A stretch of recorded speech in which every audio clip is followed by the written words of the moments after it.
Hi, and welcome back to MugnainiOvens Cooking School. Today's lesson is going to be on chicken chili verde, which is a really popular dish that we make really often in class. And we're going to get right into it. I have our oven preheating here in a perimeter burn, and I'm going to start by just charring these vegetables.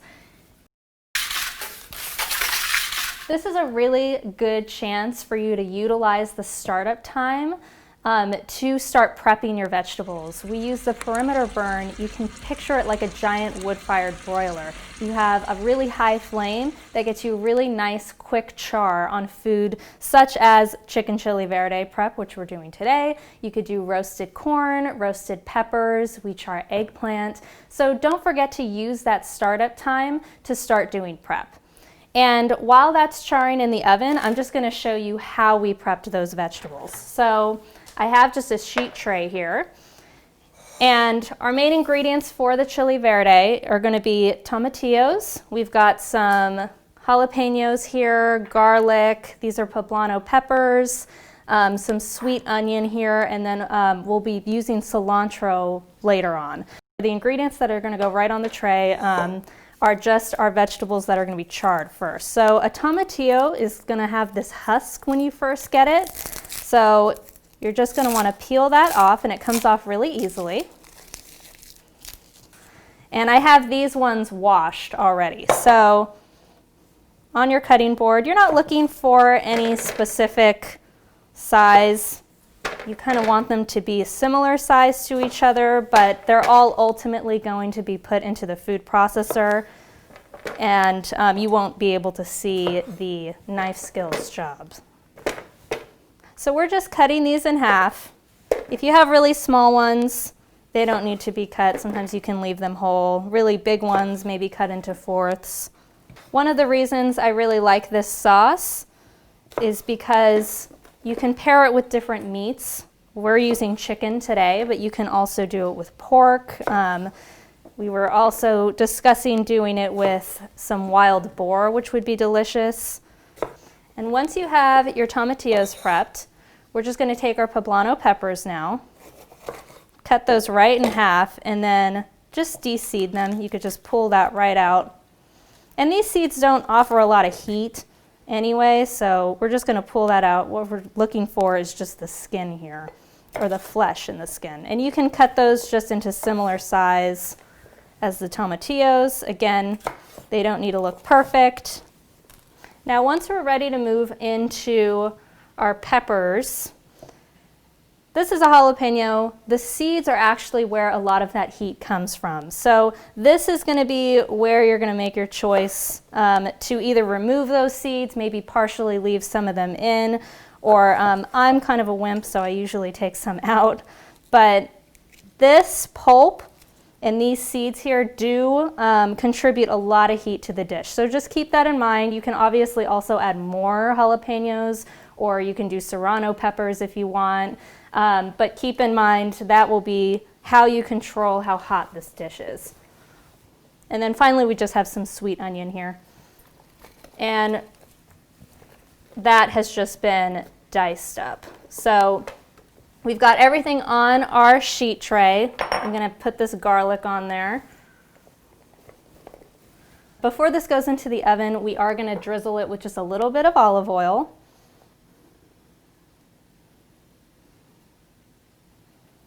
And then finally a little bit of salt.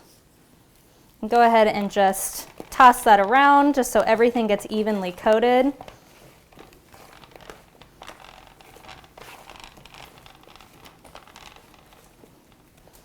And then this is ready to go into the perimeter burn. So it's been about 10 minutes. Our vegetables are charred and softened.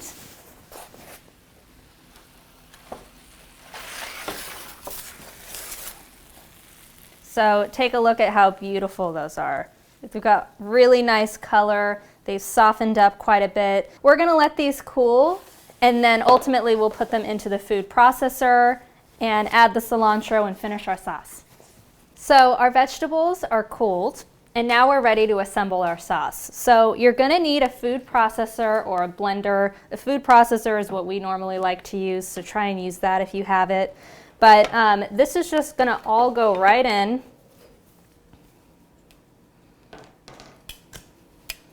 And we're going to try and get all that juice that's collected in there too. So I'll come in after the tongs and use a rubber spatula.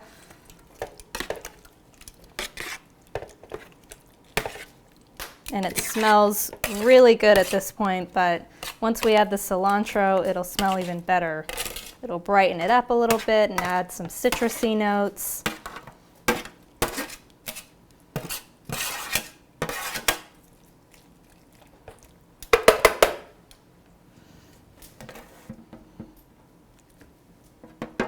So now we're going to come in and add our fresh cilantro. We didn't put it in the oven. We're going to add it fresh, pulled off the stem.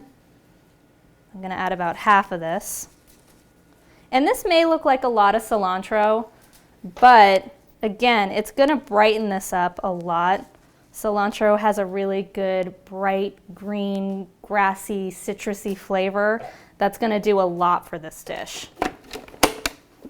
So once you get it in, we're just going to pulse it to begin, scrape down the sides, and then just turn it on and let it emulsify.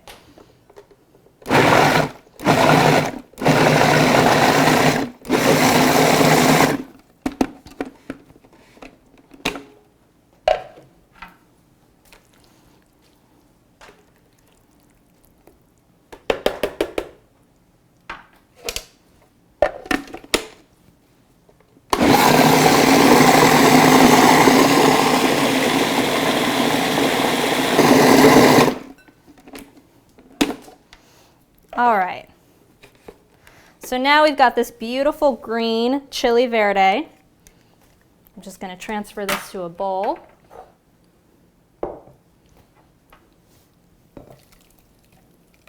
And one of the things I really like about this dish is that it's so easy to make a really big batch of it. We often do multiple sheet trays of the charred vegetables and make a really large batch and then just stick it in the freezer. So once you have it ready in the freezer, you could just pull it out and it's really easy to put together on a weeknight, or if you're short for time, you can mix it with chicken like we're doing today. You can do shrimp, you can do pork shoulder if you want to let it braise low and slow. But it's really easy to prep and just nice to have on hand in your freezer.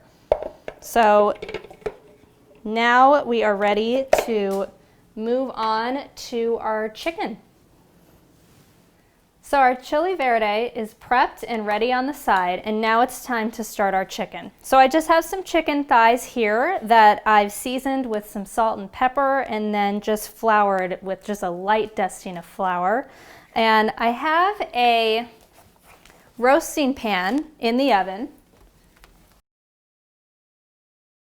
It's been preheating for about 5 minutes. That conductive heat off the floor is going to give it a nice head start for the chicken to start browning. So you can picture your oven just like a giant burner. So we'll brown it just as you would stovetop.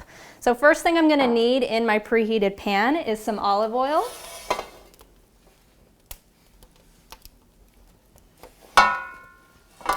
And then you can just go right in with the chicken.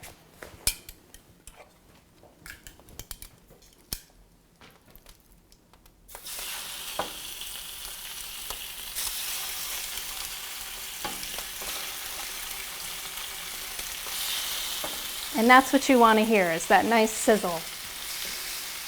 That tells you that your pan is preheated enough.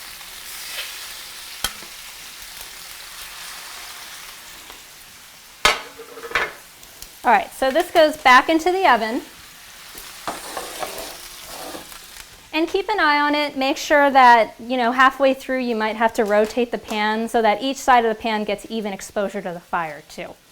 So our chicken's been in the oven browning for about 5 minutes, and now we're ready to add our Chile Verde. So I just want to show you guys, we've got a little bit of just nice color on the top. It's rendered a little bit of fat, which we're going to leave in the pan. And now we're going to start to braise it in this Chile Verde. So I'm going to add just enough in there. You don't want to completely submerge the chicken. You want the tops to be sticking out a little bit. So you can go ahead and just kind of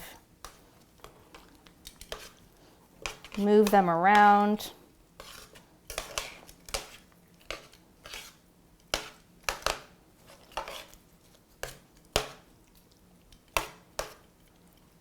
maybe cover some up with our sauce.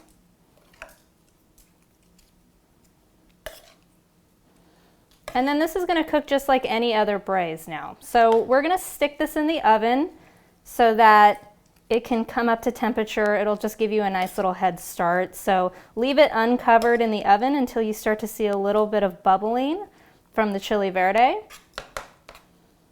And then we're going to cover it with foil. So this is just going to go right back in. Look how beautiful that looks. So now our Chile Verde has come up to a little bit of a simmer. I'm going to pull it out. Before we cover it, I'm just going to check on the liquid level. So with any braise, you're looking to get your liquid about 2/3 of the way up to the meat. So you want to make sure it's not fully submerged. If it's not submerged enough, it might dry out during the braising time. So what you're going to do, this is about halfway up the chicken, so I'm just going to extend this with a little bit of stock. So I'm just going to pour a little bit in.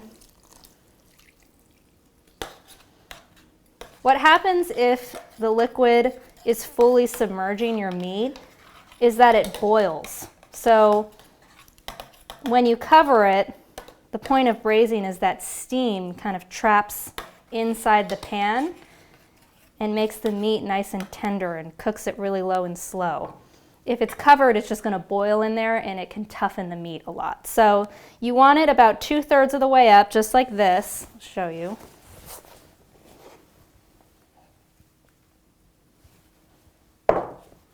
And now I'm going to grab some foil and I'm just going to cover this nice and tight. And be careful, that pan's going to be hot.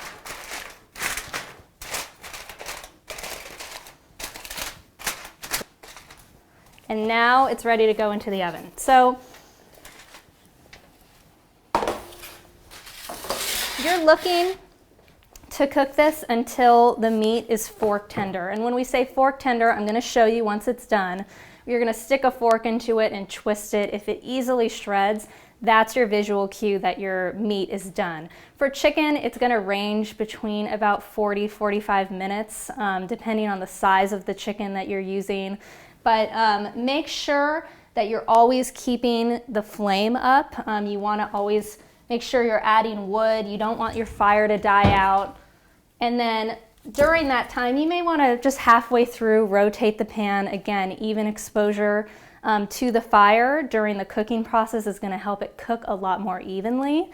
And then most importantly, during the cooking process, since a lot of the time the oven is going to be unattended to, you can just prop your door up, just like we did with the paella. We do this a lot with braises, and anytime, again, the oven is going to be not really open and you don't need to be reaching in and changing or turning things or adding things to the dish. If it's unattended, just leave it propped up. Make sure there's a little bit of air able to go through so that the fire can breathe. But what this does is that it keeps the mouth of the oven from fluctuating in heat, because let's say you might have some cool air blowing in through the mouth of the oven. Also, it's gonna restrict the airflow to the wood, so your wood's not gonna be burning as fast. So it'll help you just cook things low and slow. All right, so a sufficient amount of time has passed and we're ready to check if our chicken's done. So I want to show you guys what it looks like and what we're looking for to know that our chicken braise is cooked through and ready to serve. So first things first, when you take that foil off, just make sure you're careful. You might get a little steam escaping out of that. And you can see here, our chicken's gotten some really good color. The Chile Verde has cooked down really nicely. And what we're going to do is we're going to take 2 forks and I'm just going to pull. So see how easily that pulls apart when I twist that fork?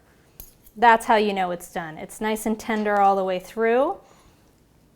And now we're ready to garnish. So we're going to just garnish this with a little bit of cotija, some pickled radishes, and cilantro. And feel free to just serve this straight from the pan right onto the table.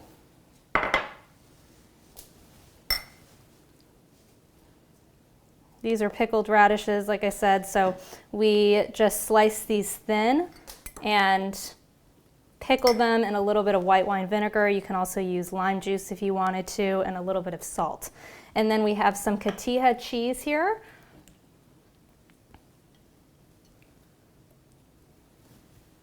And finally, some more fresh cilantro. And these are really good just served over a pot of rice, but you can also shred them and put them in tacos. Again, the Chile Verde is really good with shrimp or pork, so you can play around with the different proteins. But yeah, it's a really versatile dish, really easy to prep, and one of our favorites. So we hope you make it at home. Enjoy.